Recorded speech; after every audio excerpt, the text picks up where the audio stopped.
flight, as y'all can see. I just needed a cheap flight. I needed a quick getaway for the summer.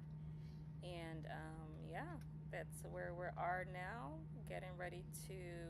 I think we just landed in the IAH airport, Spirit, and now we are in the airport itself. As you guys can see, I'm walking down. I'm in the airport, walking down, trying to get to where I gotta go. In my hometown, I landed, and that's the escalators in IAH. If you know, you know. So, y'all, here we are, touchdown in Houston.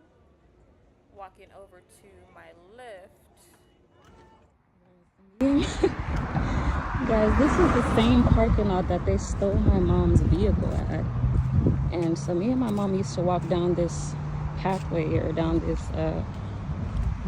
avenue or walkway whenever they did steal her car, and she had to go get groceries. So she would always tell me, girl, we gotta walk and go get these groceries and make sure our bags are doubled, because that was just some foul crap.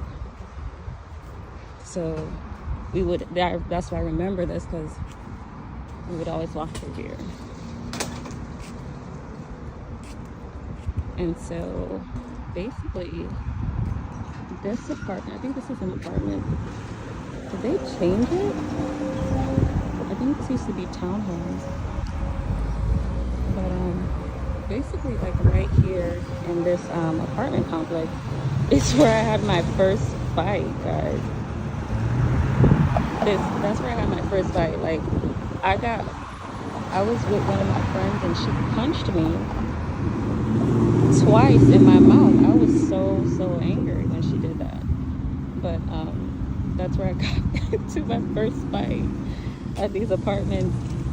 And she was just mad. She thought I was playing with her, saying, oh, girl, you knew good and well you were supposed to go pick up my sister. I said, when?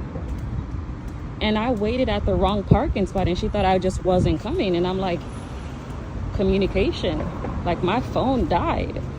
And it wasn't even no reason for her to just put her hands on me. I'm like, wow, bitch. All right. So as you can see, this is clearly the hood. There's trash on the floors, everything, you know? But this is the hood, apparently. So yeah, but that's just crazy, you know? Like, you damn near gotta fight for your own self, or you not gonna make it. You know, so it's just, when you're in the hood, you gotta realize that. So yeah, intermediate, all the way up until middle school, until we moved to a different place. But this is basically where me and my mom used to live with my siblings, right here. And we had Haitian neighbors, and I think she was right across from us. You know, we had some people that allegedly stole her vehicle. I don't know. And then right here we have the laundromat. I miss these old days, literally. So yeah, it was. I remember taking this walkway when I had to go to school, and they used to have like branches all around here. But I remember I used to walk down here to go to school, and it was fun. Yeah. It was basically like the coming to America scenario. Childhood memory that I have here of living with me and my sister. And there used to be a pool like right here, but I guess they changed it. So it's a pretty decent place for the most part. I remember growing up in this specific apartment. This is where I grew up at, and I go to elementary school, so it's nice. Nothing too bad about it.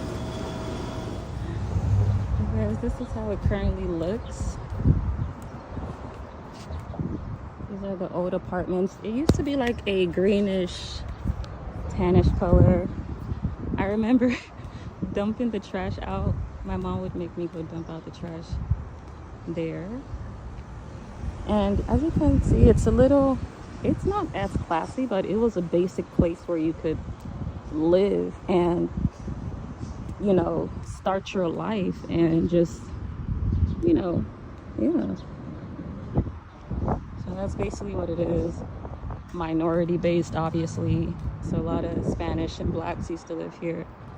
I always stayed inside per se, you know. So we're actually gonna go look at, or not go, we're just gonna do like a apartment complex tour. Yeah. So now we're gonna walk up to the place where I used to live as a kid.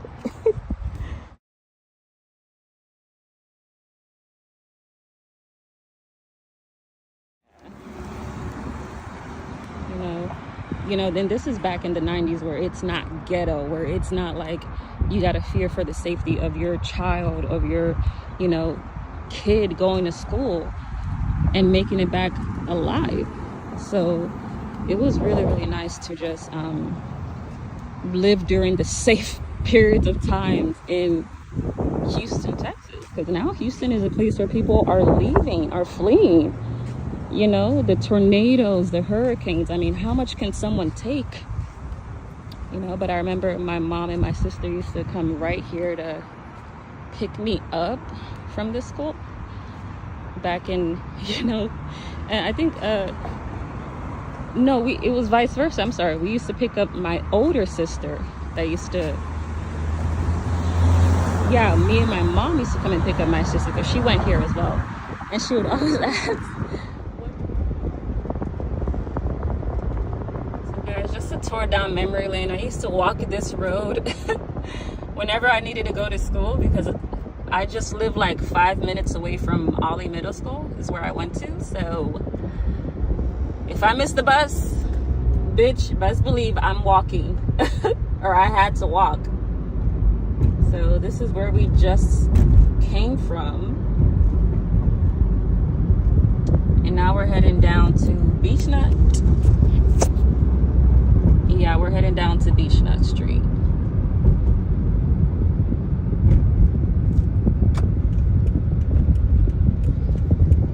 So this is Beechnut.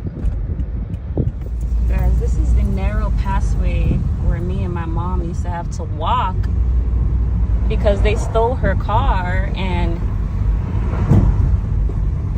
it's not like, bitch, there was some damn Instacart or damn fucking DoorDash that you could go get. Like, bitches had to walk down this fucking road, this damn road, to get your groceries. So oh, this is the only place that still has their name, Victoria Park. But you see how hot it is? You see how somebody could damn near pass out?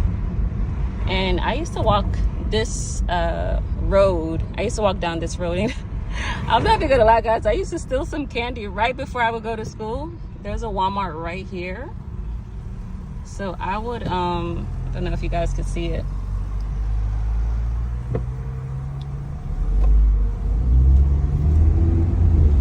But it's like right there, guys. I don't know if you can see it. But I would walk down here just to make sure I was at least happy and satisfied. And yeah. So, but we used to walk this far to go to Walmart to get some groceries because she didn't have no car. And she didn't want to, it's not like she didn't have the money to replace the car. She didn't want to like do that damn near, because who's to say they're not going to steal her car again? So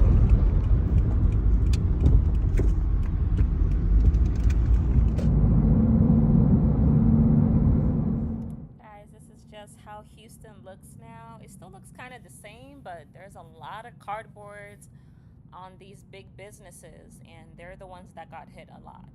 Thankfully, I don't see as much residential issues or cardboards, but girl, these Chanel sunglasses is giving me life.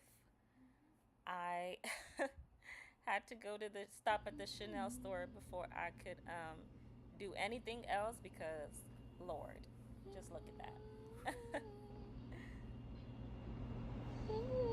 These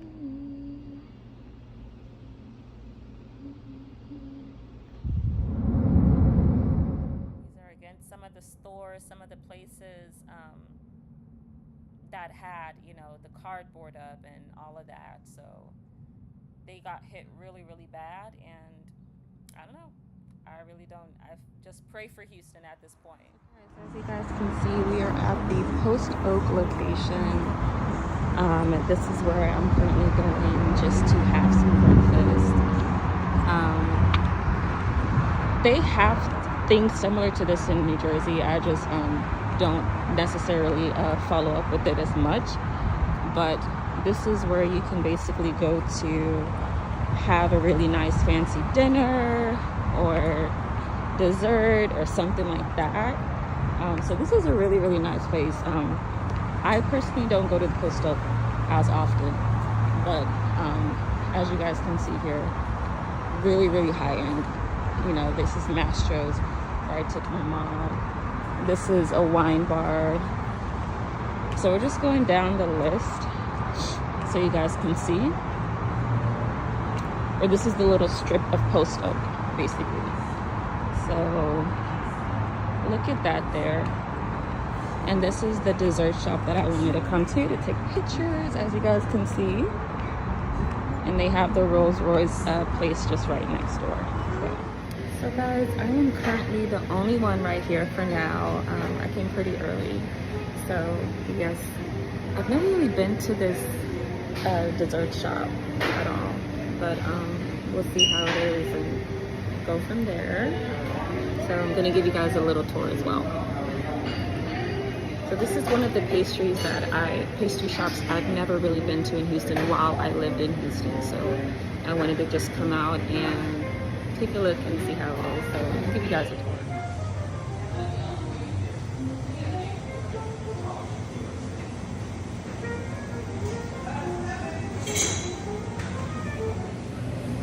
So guys, we're gonna go ahead and try the pastry. As you guys can see, this is a mango cheesecake that we have here. It's pretty good. And then I went ahead and got the latte. I don't know if you guys can see me. So I went ahead and got the latte as well. If you guys can see. So you look like you're having fun. I am. Thank you. So yeah, we're taking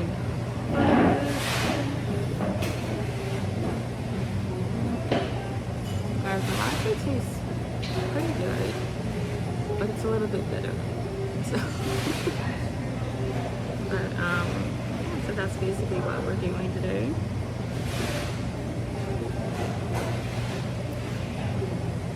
So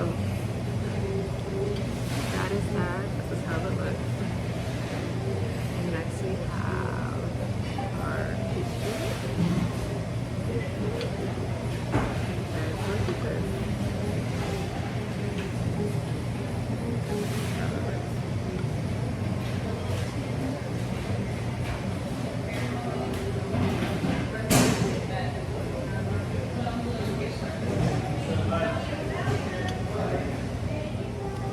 Guys, this is so delicious. I'm so glad I came here. I never really done. Okay. I haven't really been here, as I told you that, so I decided to come here.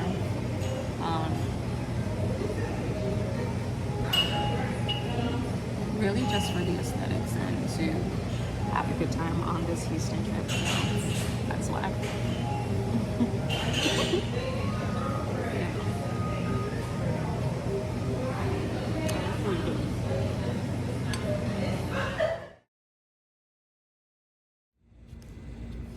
Guys, this is me walking up, and guys, just in remembrance of the Uvalde school victims, this is how they are.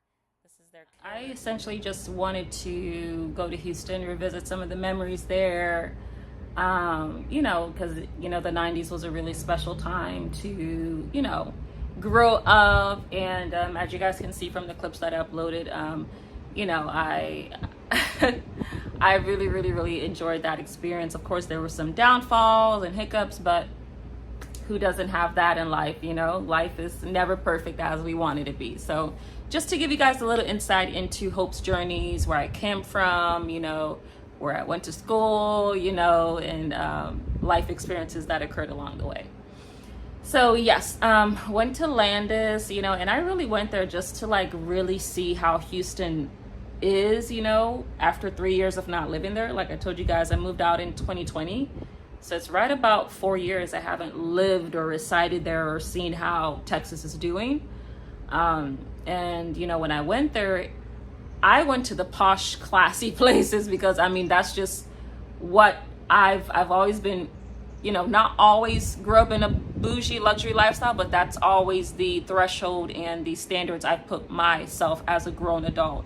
18 and up, you know, I've always just said, okay, girl, you're gonna work, you're gonna make sure you got money, and you're gonna have high taste and quality in things, especially in the way you dress and the way you talk. It should match and balance from you looking classy to you going to classy diners, you know. Should be able to afford $100 for dinner, you know, if you have worked your ass off, excuse my language, you know.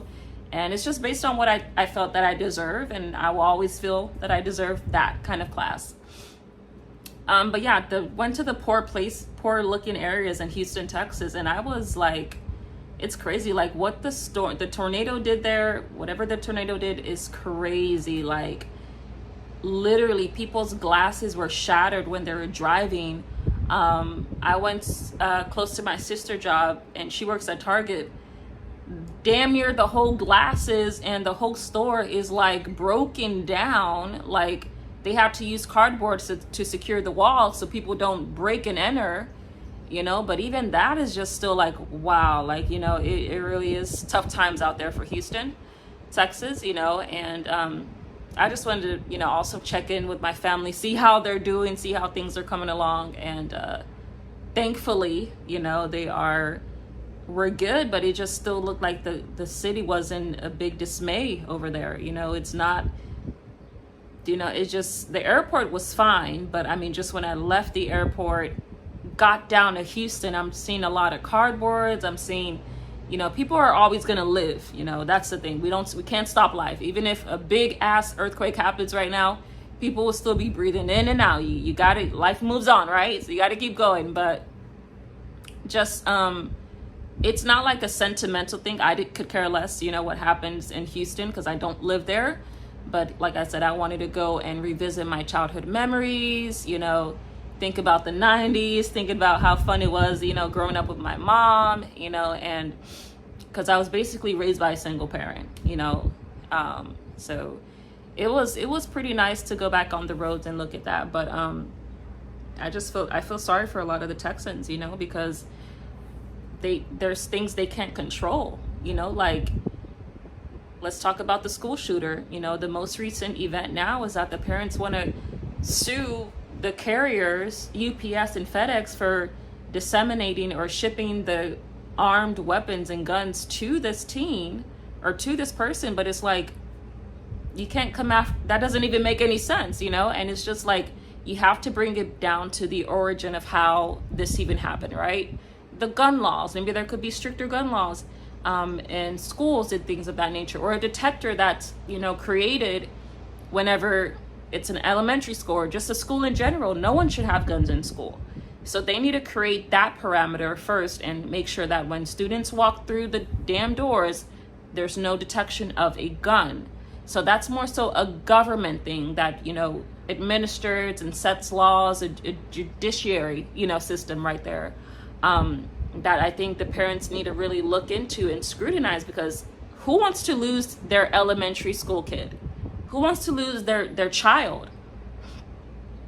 I literally remember during 9/11 when I was still in Landis as like 5 or 6 years old. My mom was like, man, you know, she came and picked me up early because she's like, and mind you, 9/11 was in New York. We were in Texas. So that there just kind of freaked her out to where she's like, I don't want my child to even have any kind of thing going on, you know, like outside of home to like mess with her or give her trauma, like that thought alone, it freaks out a lot of parents. I still remember that day my mom was like, okay, they said the 9/11's going on, and she came to school and picked me up. So yeah, you have those concerned parents, and I get it. I really do, because I have really good long-term memory, so I remember a lot. And it's just that they have to put their focus onto things that matter and things that count. When enough people come up to the government and say, hey, we need stricter laws, we need the guns to be banned, that makes more sense than saying, okay, we're trying to go for a quick money grab, or we're trying to get some money, and sue someone or sue people because of XYZ, because we lost our kids. Like, no, UPS, like even me, I used UPS and FedEx, so I can't blame them if I buy a gun from a third-party website and they choose to use FedEx as the carrier to ship it to me. So that's another thing with Texans. They don't, like my hairstylist was telling me, like, man, a lot of them are slow. As you guys know, Texas is in Central Standard Time. So Central Time, they're the slowest time zone in America out of the 50 states. So that kind of makes people want to live think, time is just of the essence, time is going to always be there for you. And in reality, it's not. People get complacent in Texas. People feel like, man, I could just make it off with one job. Or people feel like, man, I don't need to have no car. What the hell? And, because things are cheap there as well, I can see why people will be like, man, I'm living the life out of luxury right now. Food is cheap, groceries is cheap, cost of living is cheap. Why even need a car? Why even, go to school? That's just what you would see. Like a lot of, not trying to be mean or anything like that, but when growing up, there's a lot of Mexicans that just didn't even go to school. They didn't even care about going to school. They disregarded it. And anyone that's just not educated, you're going to have a lot to learn and a lot to make up down the line as you become an adult. You're going to have to understand what big words mean, so that's just another detrimental thing about Texans. It's like they feel like time is just of the essence. We live in the biggest state in America. We're immune to this, immune to that. Well, you don't know how the government is freaking manipulating you. Because literally, guess what happened when a lot of people decided to file a lawsuit against ERCOT when they took the lights for 3 days and 3 nights? Guess what happened? No lawsuits were won.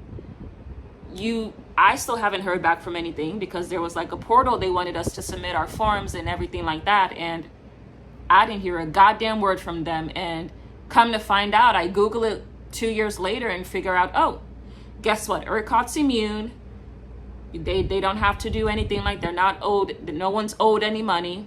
It's a normal thing. When you live in Texas, you should know about this and that. So that is a slap in the face right there. That's how the government is manipulating people.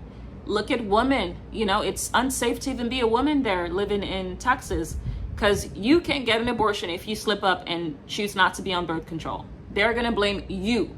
They're not going to blame the guy that didn't put the condom on. They're going to blame your ass, because, bitch, you should have been on birth control. Sucks for you. So it's just, how do you expect someone to live? I know as a woman, I wouldn't want to live there. There's no way to circumvent that. They're not changing the laws on that. They're a very, very strict place, and with the gun laws, you would think they'll be a lot more stricter. You would think, because guess what's right underneath Texas? The Mexican border. But I think they do that as a sense of safety and security. I mean, you should be able to bear arms, but I'm saying in more of an aspect of stricter gun laws in premises that's not warranted to have a gun. Like I literally watched how the shooter for a different, I forgot what place it was a girl. She walked in with all her rifles, and I'm like, there's no alarm system here. There's nothing to like detect that someone just walked in with an AK rifle or something like this. Like, what the hell? So I do feel for the parents. It's really, really sad, and hopefully they get the justice they need, but they need to think about this in a logical way. I feel like right now the emotions are really high. Not a lot of parents think that, hey, when you drop your kid off of school, you're never going to see them again. You know, they're never going to come back to their room. They're never going to play with their toys. They're never going to enjoy life, you know, ever again, or you'll never hear their voice. You know, you're never going to be able to call their name and say, Jackson, come get your meal, you know, or food's ready, you know. That's a big deal, especially for a woman, you know, because not only did your 9 months not count, you know, it's just like your 9 months never happened, and all the special great moments you had, you just have to go and bury your child, a young child at that. Like, they probably only spent 4 or 5 years on this life, you know. So it really it's sad, you know. I just wanted to go there and, you know, do my little video, because I know I would never raise kids there. I would never get pregnant in Texas. All these things are just guaranteed things, you know, that I've put in my mind, and I've conditioned myself to realize that Texas is not for me. There's 49 other states out there. I mean, there should be a place that coincides, that I can coincide with the laws, and everything just aligns with whatever I feel, and New Jersey is that place for me right now. It is a little bit more expensive, but it's private, and it gives me that sense of security that I need. You know, a lot of people don't have security when you're living damn near 2 hours from the border. Come on, anything can happen there. So yeah, it's really sucks, and it's crazy, but you know, that's why I'm so glad I was, you know, if you know, you know, the 90s, early 2000s, that was the fun times. That was where things were decent. The government was not as strict. And everyone just loved to live life. Nobody had an issue. Nobody was angry at the government. You know, you hardly saw crap like this, you know, school shootings, you know, and it's weird. You know, he is a coward. That's why he took his own life. But at the same time, anybody that's smart and logical knows if you're mad, you don't take your anger out on a kid. You don't do child abuse. You don't do child endangerment. You go talk to a therapist if you have issues. So that in itself was a coward ass thing to do. And he's not even an adult, you know, to express his emotions. I don't know what it is with the men not knowing how to express their emotions. You know, if women are able to express their emotions, you need to be able to say, hey, this fucked me up. This messed me up here. So, guys, that's just, you know, it really sucks. But let me know what you guys think in the comments down below. Are you a fellow Houstonian? How is it for you growing up in Houston, Texas? What did you like and dislike? Let me know in the comments down below, and let me know. So this is where I basically say au revoir, guys. I gotta get back to where I come from, or I'm lying. I have to get back to New Jersey, so this is us on the flight, and we're heading home. Houston, it was a nice one. Until next time, bye-bye.